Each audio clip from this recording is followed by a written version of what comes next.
Namaste Saraswati Devi Gauravani Prachanya Nirvishesha Shunivad Paschata Deshtari.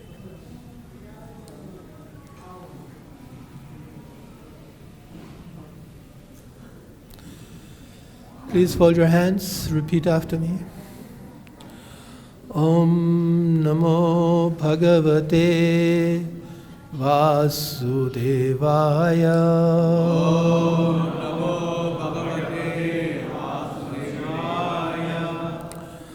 Om Namo Bhagavate Vasudevaya.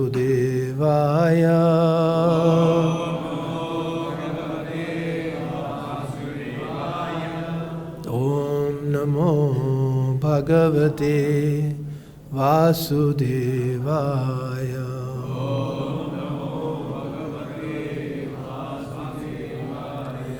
Narayanam Namaskritya Naram Chaiva Narottamam Devim Saraswatim Vyasam Tato Jayam Udiraye.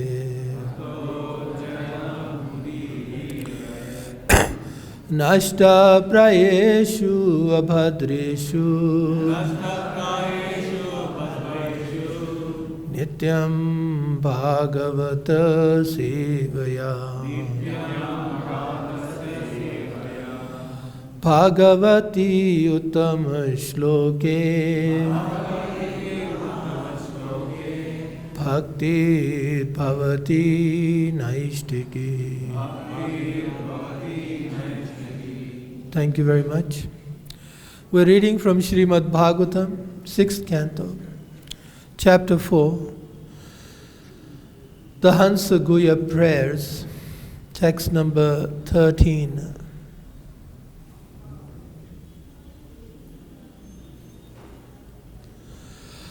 Antardeheshu bhutanam Atamaste harir isharaha Sarvam taddishnyam ikshadvam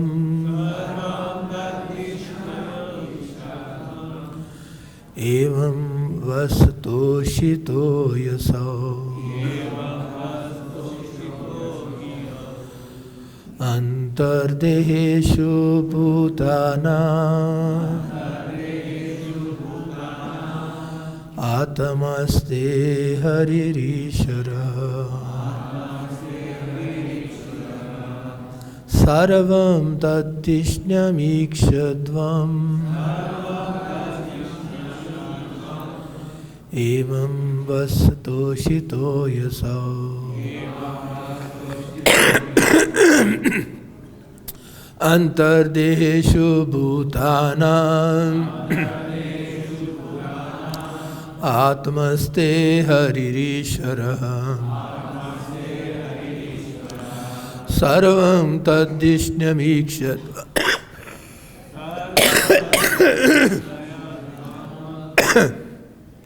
Evam vastoshito yasau. Please chant.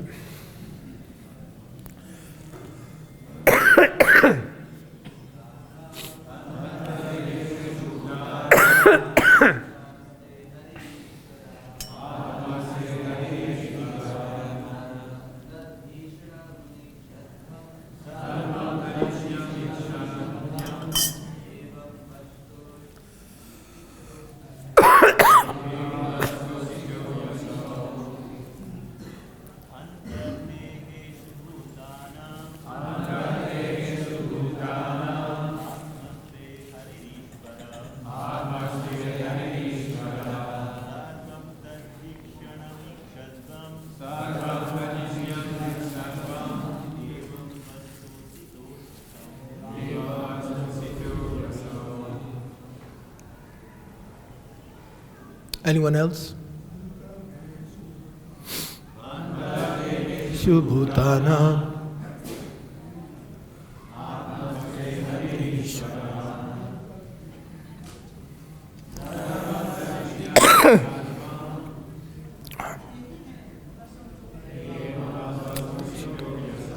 Mataji.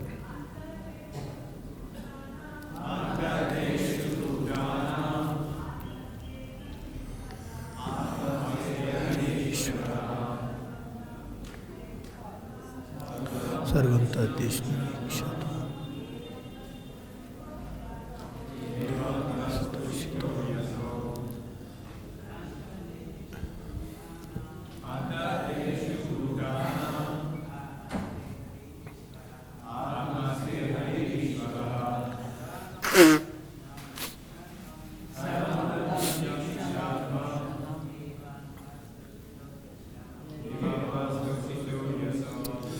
Anta Deheshu,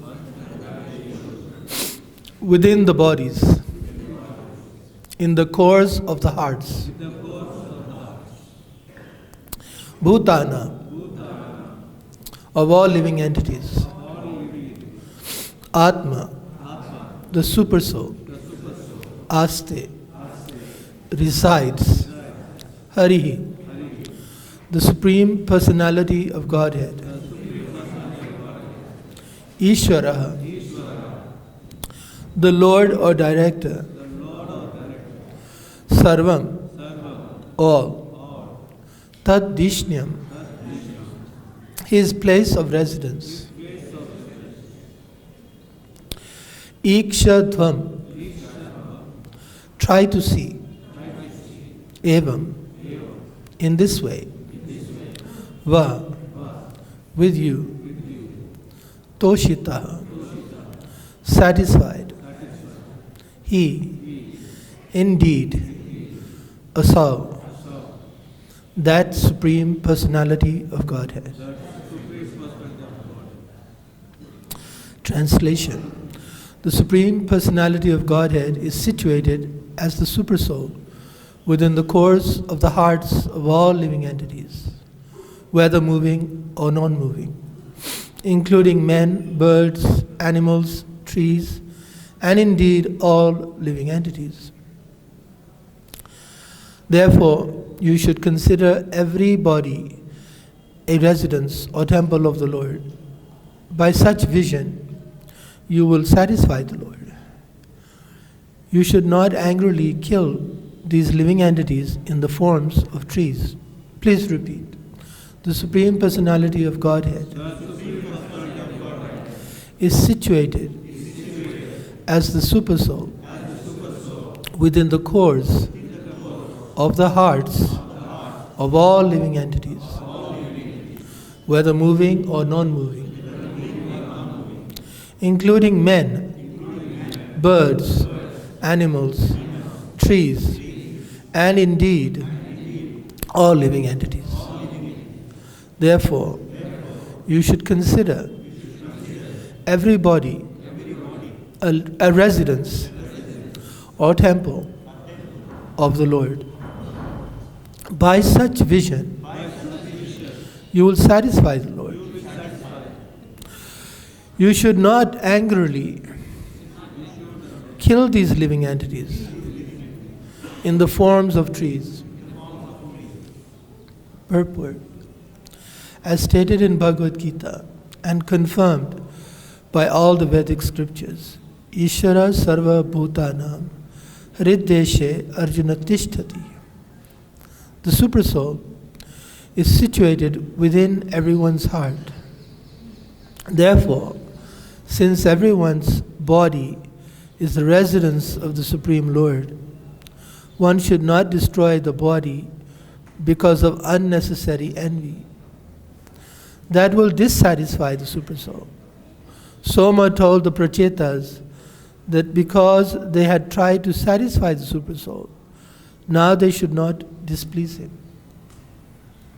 Om Jnana Timirandasya Jnananjana Shalakaya Chakshara Unamilitangena Tasame Shri Gurave Namah.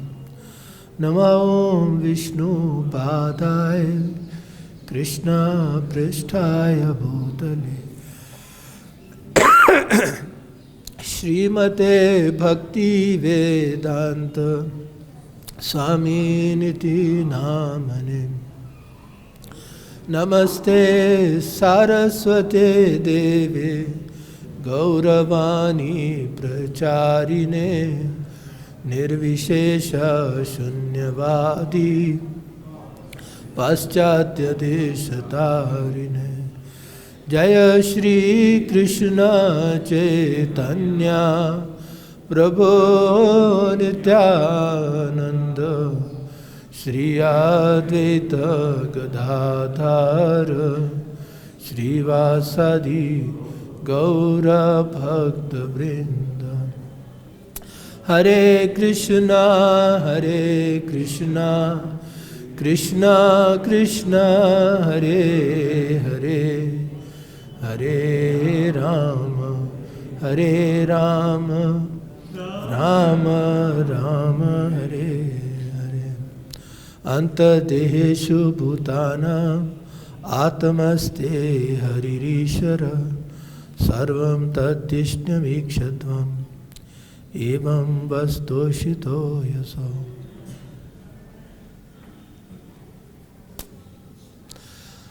This speech by the Lord of the Moon, Soma, is a display of the practical application of Vedic knowledge. The Prachetas themselves were familiar with Vedic knowledge. However, Soma is connecting the philosophical points and showing them how they apply in practical circumstances. So this is the challenge. After you have learned that you're not the body, you're the spirit soul, that there is a Supreme Personality of Godhead, Krishna, who is the Supreme Controller and who resides within every living entity's heart. How do you apply it in your daily life? So, here is a case study. We are studying a nice incident. The Prachetas, they had a mission, they had a service to do. They had to populate this planet with living entities.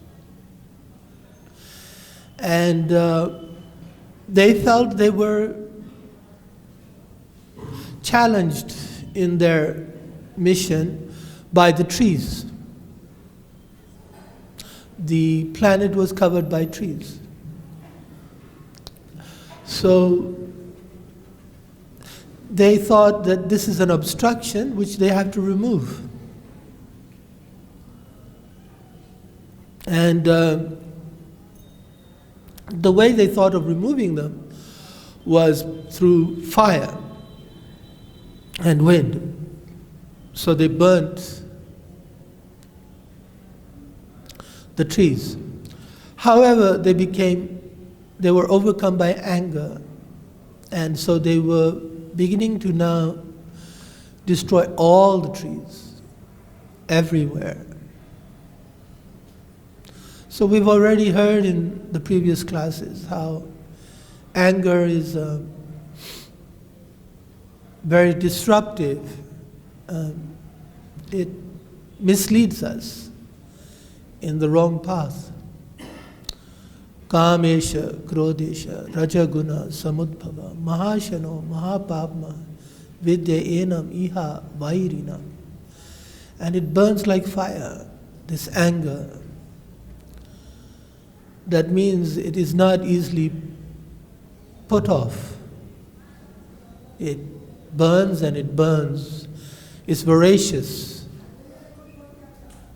So it will destroy the things that we may regret. So Soma, he's intervening. He's saying, sometimes we are put in this spot, right? Somebody's misbehaving. What do? Somebody else is misbehaving. Of course, the difficulty is you have to explain, who are you? Why are you interfering with my activities? So this is a practical experience we all have. Somebody else is misbehaving, what should I do? So here, Soma is intervening. There is a lot of details, who should intervene, who should not intervene, how we should intervene. But here is a superior person. Soma is superior to the Prachetas. But he is interfering in this way. He is explaining himself. He's explaining to the Prachetas. He's appealing to their sense of understanding. The Prachetas are not bad people, but they are overcome by anger. So he's appealing to them. He's saying, my dear Prachetas.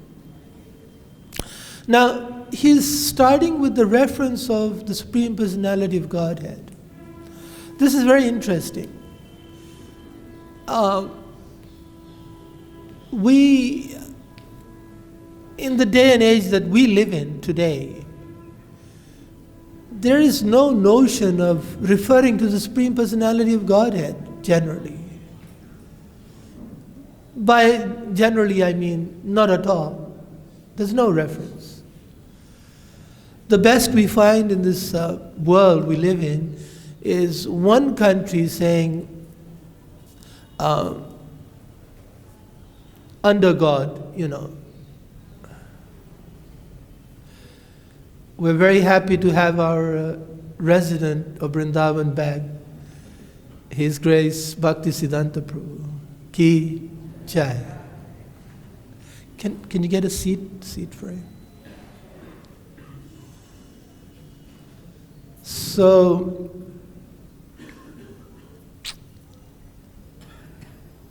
they have in God we trust.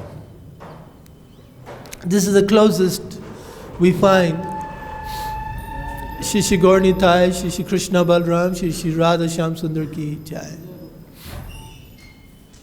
But here, the Vedic way of life, the Supreme Personality of Godhead is central to everything we do.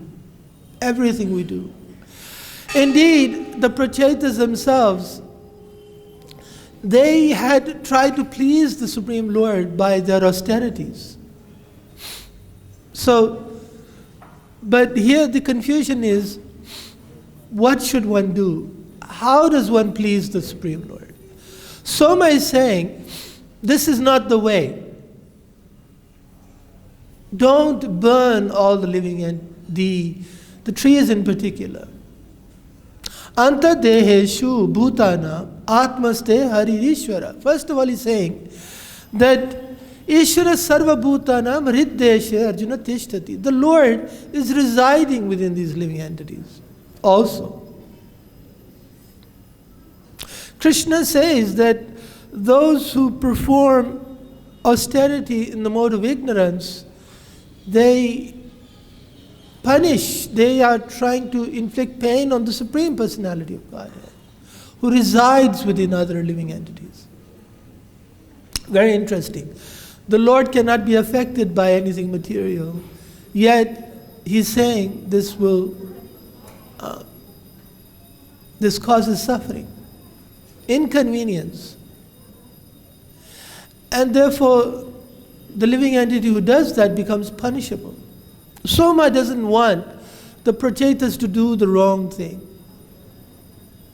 He's stopping them. And he's explaining. So the understanding of the Supreme Personality of Godhead is very crucial to everything we do. Pravrittim cha, nivrittim cha. What to do, what not to do. One should not actually be confused. One should be very clear. Srila Prabhupada says that if one does not know what he should do, he should approach a spiritual master for the right direction. We should not carry on acting in ignorance. There is a right way and there is a wrong way. There is something that ought to be done and there is something that ought not to be done. And it behooves us to find out, to learn. Because the consequences of either action is very different.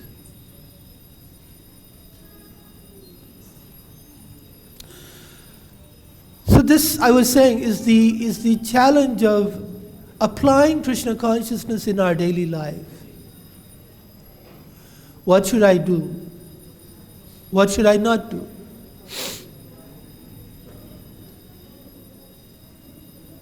So usually we feel, well, I feel I should do this. This is our basis. I feel. But you see, the feelings are a function of the mind, thinking, feeling, and willing. And the mind is conditioned by the three modes of material nature: goodness, passion, and ignorance. So your feelings are not very reliable indicators of what you actually should do. Arjuna's feeling was, but these are my kinsmen. Yes, I have a duty to uphold religious principles, to fight the wrongdoers, but these are my kinsmen. So his feeling is confusing him. So we'll become confused. Vimudatma, the bewildered living entity, he does not know what to do. And yet it is imperative that we do know what to do and to do it. And to do it. So, if we're going to intervene in the actions of another person, we have to have a strong, clear basis of explaining why we're disagreeing with them.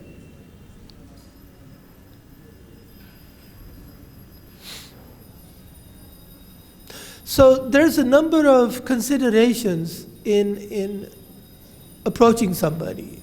You know, one of the 10 offenses to chanting the holy name, we say the 9th offense is to preach to the faithless. But actually that 9th offense has 3 divisions. Ashrinvatam, Ashratadhane, Krishna Unmukhi. 3 divisions. Ashrinvata means somebody who will not listen to you, who does not respect you. So if you preach to them and he does not respect you, you're committing the 9th offense to the holy name. And Ashradadhane, he has no faith. He thinks it's all mythology. And if you preach to that person, you commit the 9th offense. And Krishna Unmukhi, he has particular problem against Lord Krishna. And you ask him to chant Krishna's name, you're committing the ninth offense. So when preaching to somebody, you have to see if he respects you. Soma was in a position of a superior to the Prachetas. So they stopped just because the superior was speaking to them. Somebody they respect. But the superior, in turn, is explaining himself on the basis of Vedic evidence. Vedic evidence is that Ishvara Sarva Bhutanam, there is a supreme controller of all living entities, and he is situated in the body of the living entities. Therefore, to destroy the body of a living entity is, Prabhupada says, the body of the living entity is the temple of the Lord. So if you're destroying the body of the living entity, you're destroying the temple. So if your goal was to serve the Lord, now you're defeating that purpose. You see?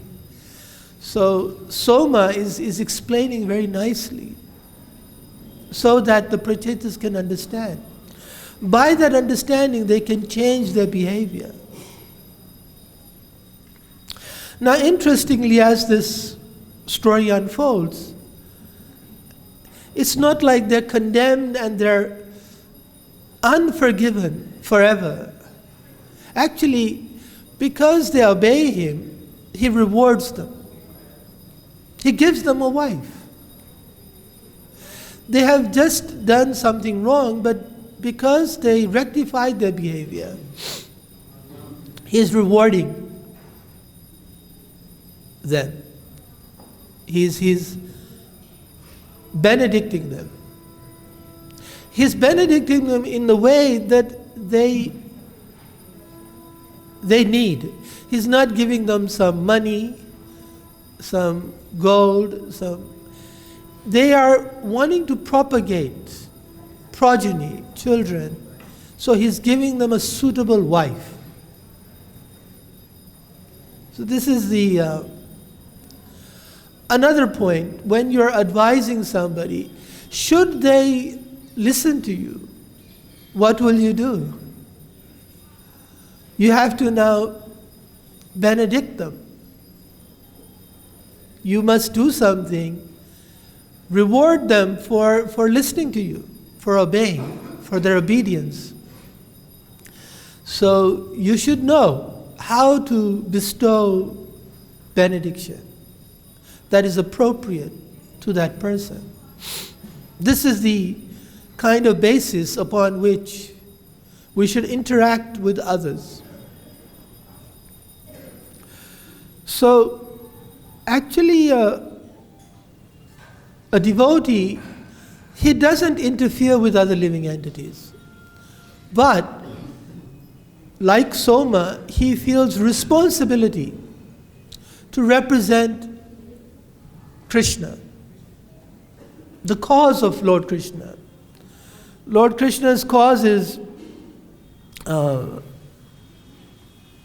Paritranaya sadhunam vinashaya cha dushkritam dharma samsthapana arthaya. This is Krishna's cause, to protect the devotees, to annihilate the demons, and to uphold religious principles, Krishna consciousness. So the devotee, he is a servant of Krishna. That's what he does. He looks for the opportunity to do the work of Lord Krishna on his behalf. Lord Chaitanya says, Amara Agya, I'm giving you an order. What is that? To Yara Deka Tare Kaha Krishna Upadesh. So a devotee, he carries himself in this way. He is not thinking, I am special, I am right, you're wrong. He is a humble servant. And he thinks, if I can convince you that this is what Krishna wants, then he speaks, then he interferes. This is a case study. We're seeing this right here in this phenomena of the prachetas. The prachetas could turn around and say, who are you? Why should we do what you say? Why is it right? Why should we stop? No. Don't come in our way. Don't interfere. So Soma has addressed these points. I'm your well-wisher. You have spent a long time trying to please the Supreme Lord. Now you're going to displease Him. See, very nice, very... Not because I say so, and I am right and you're wrong. Then there's a conflict, and then there's no resolution, and there's a fight, and you know the rest. It's very... It goes downhill very quickly. So this is, what do they call it? Dispute resolution. You know, they have seminars, how to resolve any disputes. We have something called ISKCON Resolve. This is the original, you could say this is the Bhagavatam Resolve. That you do it in this way. Everyone who has come to ISKCON is wanting to please Krishna. Now, how do we do it amongst ourselves in such a way that we do not fight amongst ourselves? So this is a case study. I've said this word 3 times now. Case study. That here the prachetas are doing something, and how it gets resolved nicely, very nicely, the outcome is very beneficial and very auspicious. And actually Krishna is pleased. The outcome is a son is produced who pleases Krishna, that through the prayers called the Hansa Guhya prayers. So this is what's leading up to.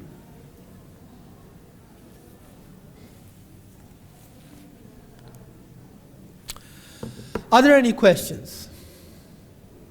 Yeah. Could you first give it here? I just wanted to what I saw and heard.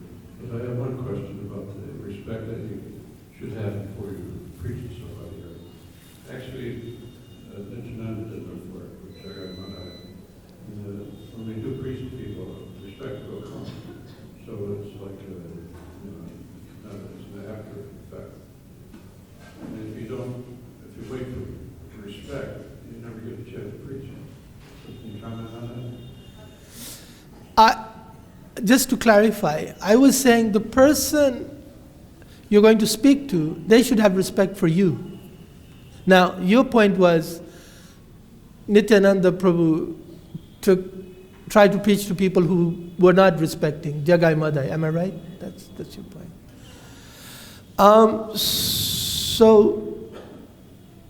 So Krishna also says in the Bhagavad Gita that one should not preach this to people who are not austere, this knowledge.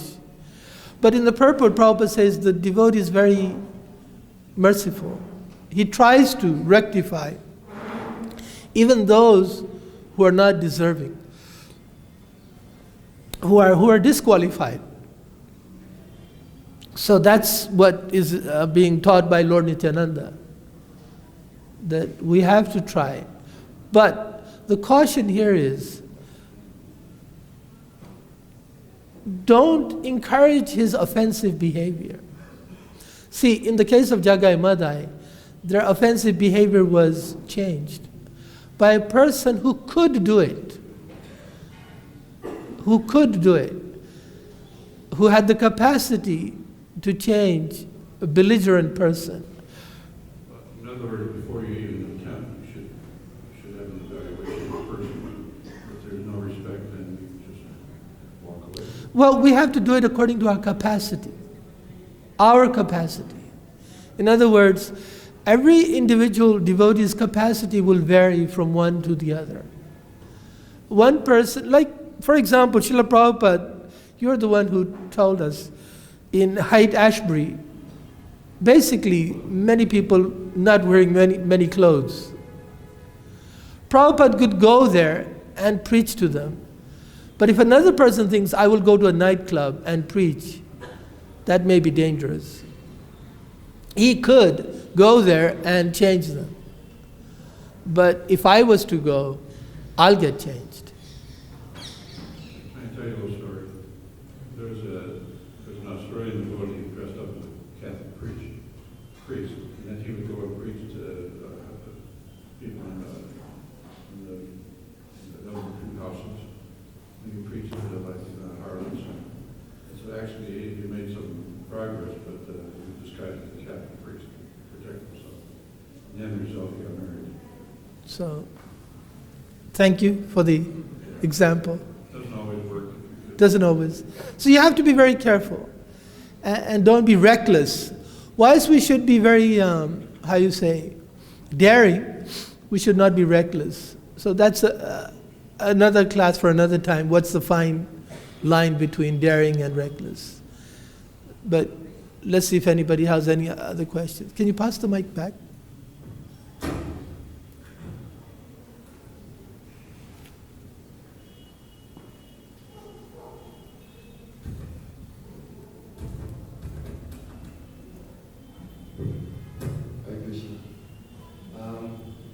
Thank you for class, by the way. You made this comment that our feelings aren't very reliable because we're in a conditioned state, especially being conditioned, we have 4 defects. So my question is, to what extent are our feelings reliable then? Because it's not like they have no value at all.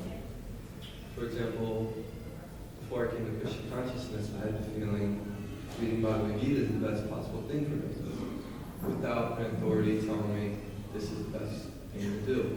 I just inherently had that feeling this is the best thing to do, and it turned out it was. Right.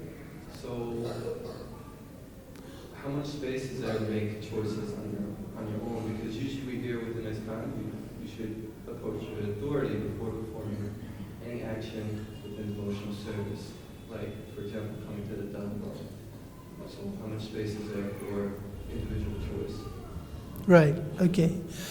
We could rephrase your question as what's the criteria between feelings that may be actually spiritual and feelings which may be mundane and therefore misleading if we follow them.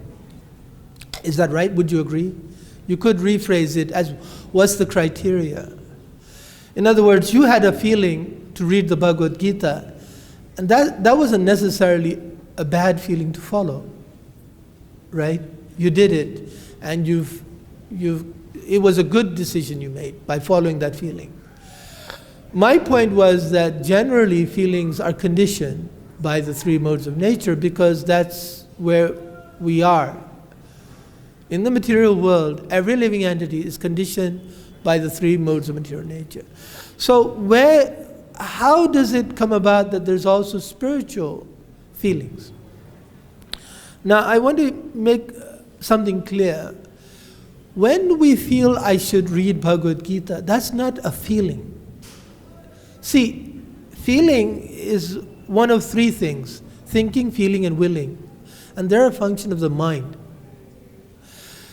There is something which is superior, and that's the innate nature of the soul. In other words, even all living entities right now out there who have never heard of Krishna, who do not know Vedic, they're impelled by the innate nature of the spirit soul. They're seeking Satchidanand. They do not want to die. They do not want to be in ignorance. And they do want happiness. Every living entity. It's not only the person who comes to Krishna consciousness. So those are not feelings, as in thinking, feeling, willing. Those are your innate nature. So sometimes the living entity's innate nature expresses itself strongly. He's looking for answers. Who am I? He wants to understand. So that's not a feeling. So this is called cheshta. Cheshta means an endeavor, a desire to want to know. Spiritual endeavor. So this we have to cultivate. This, which for lack of a better word is not feeling, it's our spiritual impetus. We need to cultivate that more and more. That first your spiritual impetus brought you to want to read Bhagavad Gita. That spiritual impetus then developed into wanting to follow what it said in the Bhagavad Gita. Like that. So you need to propel that, to develop that, to enhance that. So that's not a feeling. That's your spiritual development. The soul is awakening. These feelings I was referring to is like, for example, what do I like? I like gulab jamuns. I like sweet rice. I may not like sour rice. Those are feelings. They're nothing to do with spiritual impetus. Is that okay? Is that make it clear? So one we should feed, we should develop. One we should try to deny or to restrict, because it will just entangle us more and more. Is that okay? Yeah, that's good. We see in devotional service that sometimes... Little closer. We see in devotional service that sometimes you can say that, like you said, the innate desire of the soul to know Krishna comes out, and it's a sincere one. I gave the example like going to the Dham, but let's say the temple management may not agree with you, go to the Dham. They say that is not best for you. They'll say things like that. It's best for you to stay here, whatever. So spiritually, we're advised to seek superior guidance. Spiritually, whatever your spiritual impetus is, you need to confirm it. Sadhu, Guru, Shastra. You should confirm it. That's a very practical way of siphoning what's a feeling and what's a good spiritual impetus. So it's best not to leave it at just yourself. Consult another person, a person you trust, as being in a position of authority on this, and consult scripture, and consult the spiritual master. So this is what we should do. That's how you proceed. You want to ask something more? No. Pass it here.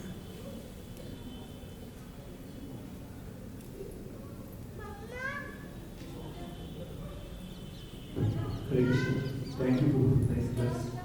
So, in this case, Prachetas could plead the supreme personality of Godhead. They are very elevated.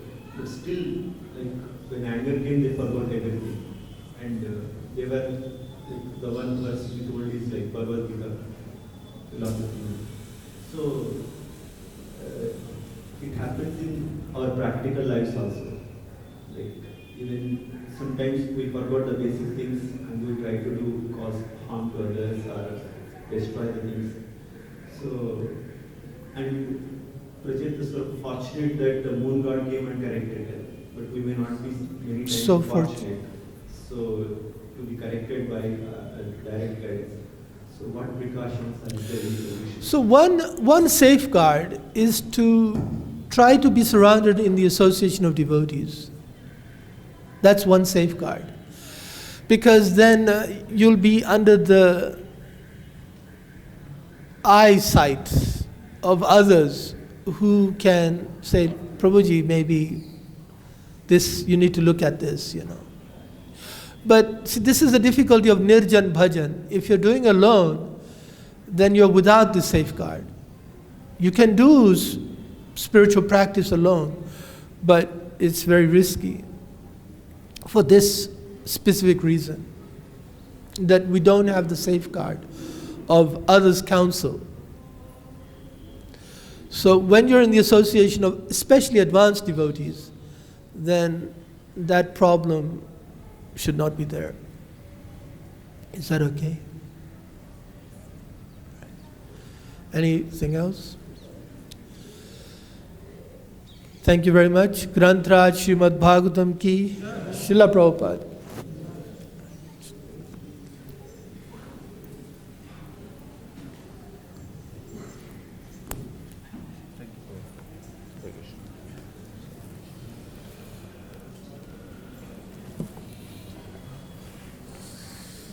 Jagat Guru Srila Prabhupada. Are you back? Wait. I came to Mayapur. You weren't there. When? He said he's missing in action.